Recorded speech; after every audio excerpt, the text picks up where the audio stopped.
లేదు లేదు గురువా, నన్ను మనుషులతో పోల్చుకో. వాళ్ళు మాట్లాడేది చెప్పేది వినేది అన్ని అబద్ధాలే.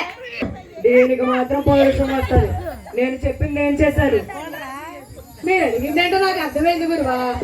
మీరు ఆ మనుషుల గురించే కదా?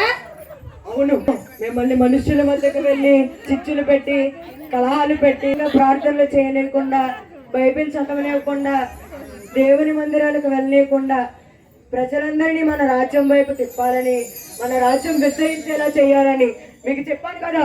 అవును గురువా, చెప్పారు. ఓ అదంత పనిలే చేద్దాం. ఒరే తిండిపోతే కదవా గురువా, వీడు తిండిపోతే కానీ వీడు పనితీరు చాలా బాగుంటది. ఎవరైనా ఇద్దరు ఆడవాళ్ళు 2 నిమిషాలు మాట్లాడుకుంటే చాలు, 3 నిమిషాల్లో మన ఇద్దరి మధ్య జగడం పెట్టేస్తాడు. అలాగే ఎవరైనా మందిరానికి వెళ్ళాలని సిద్ధమైతే చాలు, వాళ్ళకి ఏదో పనుందని గుర్తు చేసి మందిరానికి వెళ్లకుండా ఆపేస్తాడు వీడు. శభాష్ తిండిపోతా. సరే గాని ఎలా ఉన్నారు ఈ జనం? ఎంతవరకు మన వైపు ఉన్నారు, ఎంతవరకు ఆ క్రీస్తు వైపు ఉన్నారు? అడుగుతుంటే నవ్వుతున్నవేంట్రా? లేదు గురువా, ఎందుకంటే ఇంకా క్రీస్తు వైపు ఎవరు అని అడిగేసరికి వాడికి నవ్వొచ్చింది. ఆ యేసు క్రీస్తు వైపు జనమా? అంతా మన బ్యాచే గురువా. ఒరే, ఆ దేవుణ్ణి మనుషులు మోసం చేసినట్టు మీరు నన్ను మోసం చేద్దాం అనుకుంటున్నారా? అదేంటి గురువా, మమ్మల్ని నమ్ము.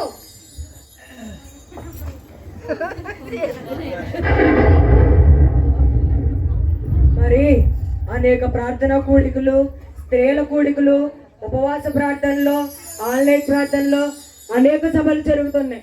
లక్షల మంది వెళ్తున్నారు. ప్రతి చోట ఏదో రోజు ఏదో ఒక మీటింగ్లు సభలు జరుగుతూనే ఉంటున్నాయి. జనము వెళ్తూనే ఉన్నారు. కానీ మీరేమో జనమంతా మన వైపే ఉన్నారంటున్నారు. ఏది నిజమరా?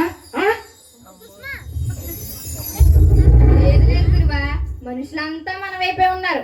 అందరిలో అసూయ, ద్వేషం, నమ్మక ద్రోహం, అబద్ధాలాడే విధానం అన్నీ పెంచేసాం.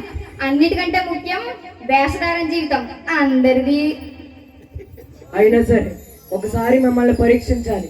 నేను ఆ యేసు ప్రభు మాదిరి గుడ్డివాడిని కాదు. నా కళ్ళతో చూస్తేనే కానీ నమ్మను. సరే గురువా, పదండి.